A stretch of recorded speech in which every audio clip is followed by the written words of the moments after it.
Assalamualaikum warahmatullahi wabarakatuh. Selamat pagi semuanya, apa kabar? Semoga dalam keadaan sehat ya. Perkenalkan, nama saya Sally Sri Wahyuni, mahasiswa S1 Ilmu Komunikasi semester 2. Sebelumnya, di sini teman-teman ada yang pernah merasakan kesehatan mental enggak? Mungkin di sini ada beberapa yang belum tahu apa itu kesehatan mental. Oke deh, oleh karena itu, dalam 15 menit ke depan, saya ingin memberikan penyuluhan kesehatan, salah satunya mental illness, atau kita sering mendengarnya dengan kesehatan mental. Untuk itu, kepada semua hadirin, dimohon untuk kondusif selama presentasi berlangsung. Baik, kita mulai saja ya. Di sini saya akan memberikan kerangka bayangan atau kerangka topik apa saja yang akan kita bahas atau yang akan kita lalui. Lalu kita masuk ke materi pertama, kesehatan mental. Kita akan menjabarkan kesehatan mental itu apa sih. Jadi dalam cakupannya kesehatan mental itu meliputi emosi, psikologi, interaksi, serta yang lain-lainnya sih. Kesehatan juga dapat mempengaruhi peristiwa dalam kehidupan yang meninggalkan dampak sangat besar pada kepribadian dan perilaku seseorang. Peristiwa-peristiwa tersebut dapat berupa kekerasan dalam rumah tangga, pelecehan anak, atau stres berat jangka panjang. Jika kesehatan mental terganggu, maka timbul gangguan mental atau penyakit mental.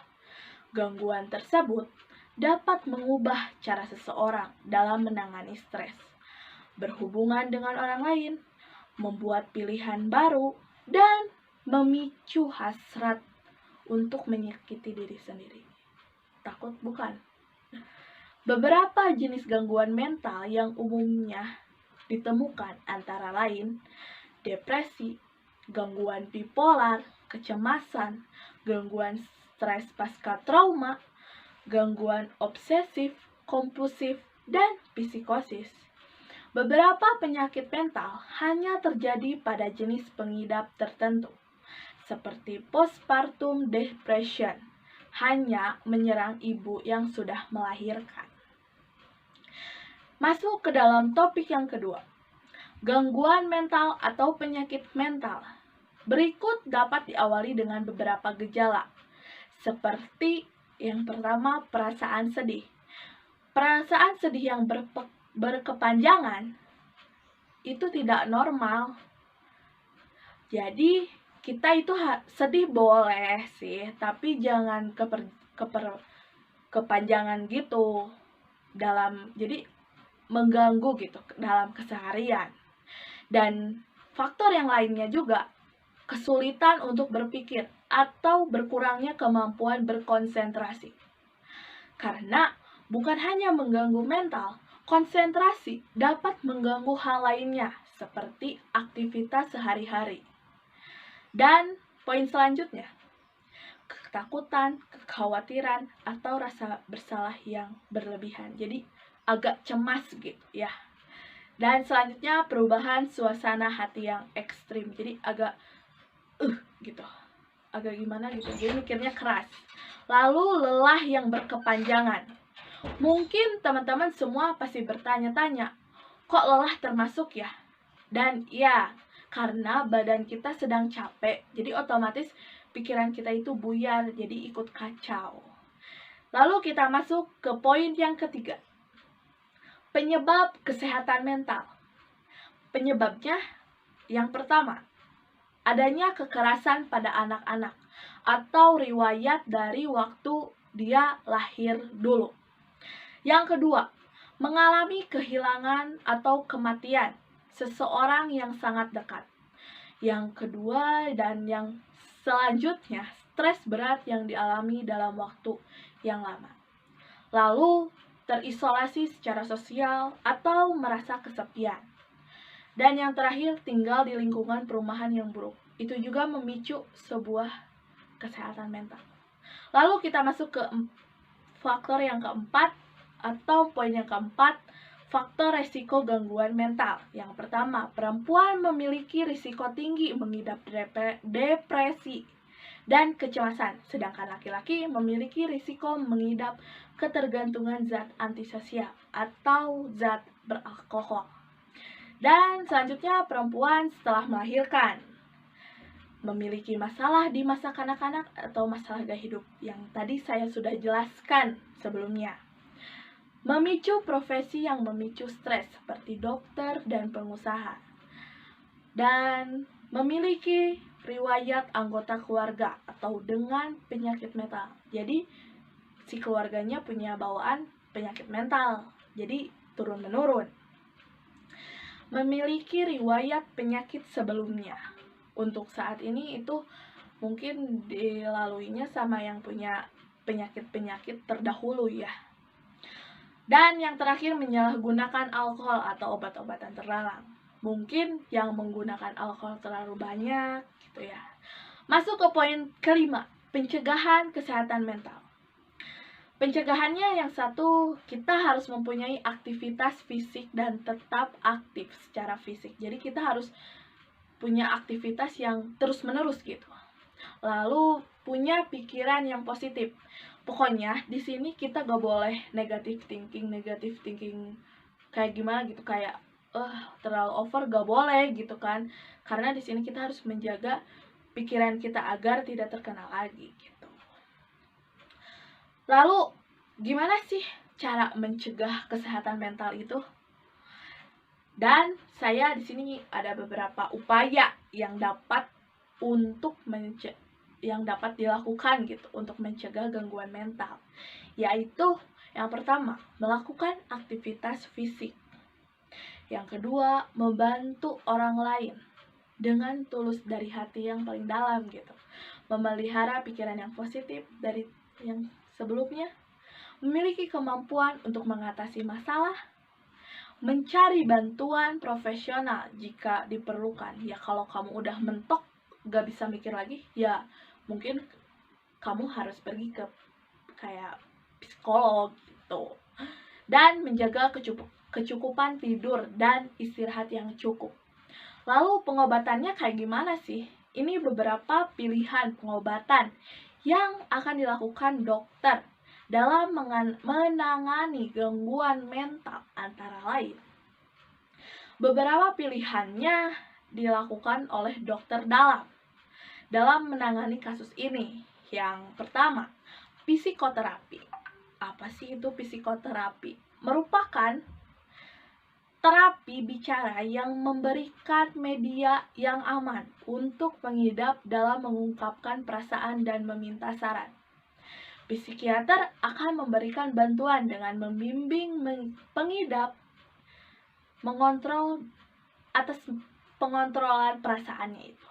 Lalu yang kedua, obat-obatan. Pemberian obat-obatan untuk mengobati penyakit mungkin umum, tapi di sini tujuannya untuk mengubah senyawa kimia di otak-otak kita. Yang ketiga ada rawat inap. Rawat inap diperlukan jika pengidap membutuhkan pemantauan ketat. Jadi harus ketat gitu, emang dia itu mentalnya udah kena banget gitu, kayak gitu ya. Misalnya kayak orang yang mau bunuh diri, seperti itu teman-teman. Lalu support group, ini penting banget sih. Support group umumnya beranggotakan pengidap penyakit mental yang sejenis atau yang sudah dapat mengendalikan emosinya dengan baik. Mereka berkumpul untuk berbagi pengalaman dan membimbing satu sama lainnya untuk menuju pemulihan. Jadi semua berkumpul untuk membicarakan gimana sih cara kita sembuh dari kesalahan ini gitu. Stimulasi otak. Stimulasi otak berupa terapi elektrofulsif. stimulasi magnetik transkranial, pengobatan eksperimental yang disebut stimulasi otak dalam dan stimulasi sarkofagus. Selanjutnya, pengobatan terhadap penyalahgunaan zat. Pengobatan ini dilakukan pada pengidap penyakit mental yang disebabkan oleh ketergantungan akibat penyalahgunaan zat terlarang, seperti mabok-mabokan, seperti itu. Membuat rencana bagi diri sendiri, misalnya mengatur gaya hidup dan kebiasaan sehari-hari untuk melawan penyakit mental. Rencana ini bertujuan untuk memantau kesehatan, memantau proses pemulihan, dan mengenali pemicu atau tanda-tanda peringatan penyakit. Itu saja yang bisa saya sampaikan ya teman-teman. Apabila ada yang mau ditanyakan, boleh.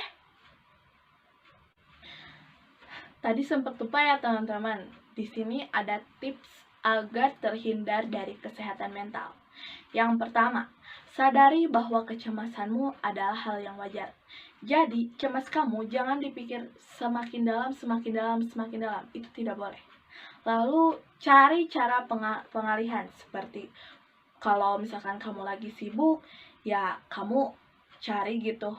Kayak misalkan lagi sibuk ini nih, di selang-selang waktu yang luangnya kamu bisa nongkrong bersama teman-teman, bisa pergi main dulu, ataupun bisa rebahan santai sehari ataupun beberapa jam agar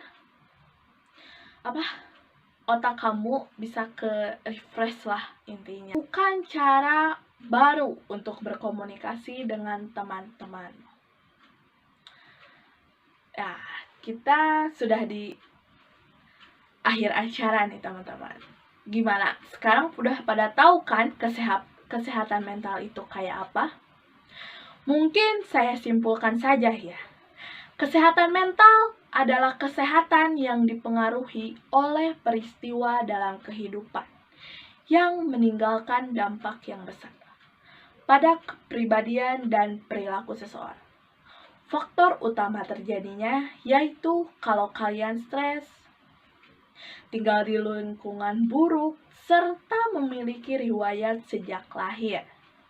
Dan pesan untuk kalian semua, ingat, sedih itu boleh, tapi jangan keterlaluan karena semuanya sudah ada porsinya masing-masing.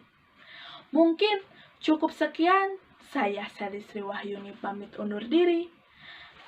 Terima kasih perhatian teman-teman sekalian. Wassalamualaikum warahmatullahi wabarakatuh.